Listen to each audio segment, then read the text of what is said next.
Chapter 6. The Shame of Man. Thou art naked. They are without excuse. Few, that is, 8 souls were saved. Man doesn't care. They are born into an assembly line of self-involvement. Taught from the grave that their purpose is to seek the furthest reaches of their pleasure, to discover the very depths of fantasy and imagination, to buy, to consume, to shop, to do as Eve, and see that it is pleasant to the eyes. They watch their generations pass them by. They bask in selfishness, as the whole of their people ruin humanity, as children starve, as women are violated in ways that can't possibly be known to man, as humans dissect each other on the battlefields of their own soil, in their own homes, on their own streets, as monsters, so despicable the heavens shake with awe, have torn the youth apart, as parents sell their children to hell, a mystery, known, that is not hid, as the mystery, felt by all, looms over their every nation plotting, building, and doing what they have come through to do. Man does not care. Give him his daily fix, or speed him to his nearest possible illusion. There is no fight in man. They fight everything, except what they should fight. They line the streets for sexual freedoms by the thousands and millions. They rally to steal the child God has created from the womb of its mother and call it social progress. They chant by the hundreds and thousands for the liars in smug grit and tightly pressed suits. But they cannot fight for the cause of humanity. They will send armies to foreign lands. If the profits and investments fall, they will root out nations for minerals and resources. They will challenge each other to the duel for money and power. What of the children in foreign lands? What of the children who die in their wars? What of the children in their own streets, broken-boned, bruised, and hungry for love and food? What of their own sons and daughters who have no hope for a future, because they won't fight to give it to them? They leave evil in power, in high places. They rest content, with evil in their hearts. They let the young ones hurt so fierce in their heart, they could die. They let children cry themselves to sleep, from the aches of constant neglect. They know if their phone rings. They know if it twitches. But they don't care if the children in the streets have nothing to eat and nowhere to live. They know what strangers in other countries did 4 minutes ago. But they don't know if the battered women need help. They know the politics of their day like they do the sports, but have no compassion to give to the elderly who can't do anything for themselves anymore. They will fight each other for parking spaces. They will eagerly give to endless con artists that promise God will send them money. But they will not put their heart, their conscience, and their earnest efforts into living with God in their heart, into doing anything that will mend the world's pain just a little. If it means losing a minute of selfishness, if it means a single minute of inconvenience, they will not do it. Man does not care, and because of this, he fights all the wrong wars, over and over. It is his curse, and that is the law of the curse. It persists, until the gritty end, till some determinate victory. Man needs to care. Society is an archetype of conscious agreement in mutual existence. It is not ever governed by policy, police, or military, because it exists before all structured response, being the essential foundation on which principle and governed utility are first kept and built. Societal architecture is the lucid dream of all involved entities, collated, perceived, and rendered into conscious respect, regard, and agreement. It is all souls, projected into collective body, and given a spirit of neutrality that reflects dominant will and directive energies. Community is a heartbeat of society. Society is the soul. The essence of them is the determinate spirit, the prevailing rulership. All these have been given to me. Man calls to themselves, and upon the community, and the society, and the nation, and the family, the forces of spiritual association, that we call angels. These are drawn in, drawn upon, reflective of the nature of the spirit of man, manifest, in mutual amplification, and psychically linked to all their hosts. From a single child, to the entire world, the membership is limitless in its potential, as man is. They are the breeding ground of hell, literally, practically, truly. Man's every conscious moment is vibrationally pulled to every hellish consecration of hell on earth.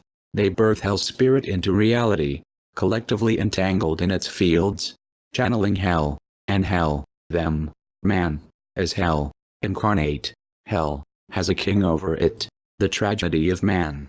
Despite the judgments, despite the hatreds, despite the ceaseless wars, man is the same creature, the same family, the same people, and yet, they are not even close, not in heart, not in spirit, not in love, not in life. The tragedy of man is to be so incapable of all the beauty they are meant for, to disregard all sacred goodness, to let go of all that humanity by design of heart and conscience could have been with godly spirit, and to give every breath of their life to inexhaustible vanity and selfishness. How man has forgotten to care is a tragedy upon the universe of existence, and a sworn testimony in the heavens and the earth against them. The spirits of existence all know this people's evil. In the end, we see the truth. Truth sees through us, into us, beyond us, and reveals us in all naked and shameful truth of our being. We are a shame, a terrible fraud upon all that God has created. He can look at his design, and say it is good. But he cannot look into the heart without saying, an enemy hath planted those. We are broken. Our mind is broken. Our heart is broken. Our judgment is broken. Our conviction is broken. Our conscience is broken. Our humanity is broken. Our shame is broken. Our love is broken. Our compassion is broken. Man, woman, and child are broken. We are broken. We are broken. Man, woman, and child are broken. We are broken. We are broken. Man, woman, and child are broken. The love of God. It is not possible to love God and not love all the human race entirely, but it is impossible to love all and erase the righteousness of God. We are all family by birth. We are made family by the adoption of each other's affections. We are set apart as those disowned by the lack of such affections, and man all is separated by the family of his spiritual kingdom. It is so very disheartening that man mocks and ridicules the love of God, calling God unfair and unjust. He has done so much for them, given them Christ's victory, his love, and his own patience, but he cannot undo his righteous spirit. He is righteous. The shame of man. God sent prophet after prophet to Israel. They didn't change. He sent messenger after messenger. They didn't change. He sent Jesus Christ. They didn't change. Nothing has changed the heart of man. Nothing has shocked the world. Nothing has put lightning in the nerves of the soul. Nothing. What more can God do? Man rejects the Spirit of God. It is not possible to reject the Holy Spirit and live with God, because it is the Holy Spirit of God that shall indwell all his kingdom. Holy, in pure righteousness and glory. How shall a soul justify itself against the righteousness of God? The heir of all existence is the righteous one of God. All things shall pass away, but the righteousness of God will remake existence inside the exceptional body of Jesus Christ. And in this mystery, the twain are made one flesh, and righteousness shall dwell forever in all things. This same righteousness, then, being inside the entirety of existence, is that supreme law that shall make all things to be what they shall be. And this is the love of God to those who are accepted, but the ever-present, living knowledge of the shame bound to the unacceptable, unbearable, forever. The eternal truth is eternal. The eternal spirit is eternal. The eternal light is eternal. And these have offered their eternal rest, and life, and joy, to all who will be theirs, now, as then. It is not that God does not love the soul of men and women and children who have rejected him. It is that he cannot undo their rejection. He can pardon. He can forget. He can give the Holy Spirit to those who ask, but he cannot force the soul to accept the Holy Spirit. Behold, I stand at the door and knock. The likeness of God was sealed in the design. He set his own nature in the heart of man, in their sacred spirit, in their sacred knowledge, in their sacred accountability, their moral wisdom. In everything they were by natural essence of the communion they had with the Holy Spirit of God. The heart of man denied God, and it never stopped. Every fail, every sin, every marching, onward moving, eventuality that will conclude an ultimate end, is all begun by a single force, by a single movement, by a single resolution, by a single motivation, by a single persuasion. We do not believe that God is, and this is that spirit of Antichrist, to whom we so snugly belong, caressing ego and hour, no matter how assuming we are of there being a divine presence, tucked secretly into the crevices of existence, no matter how flattering our idea of there being a God. We do not believe that God truly is. Where is God, if not in our heart? Our heart asserts a single cause. Our mind asserts a single philosophy of reason. Our vain contention with reality promotes a single spirit, a godlessness of all things.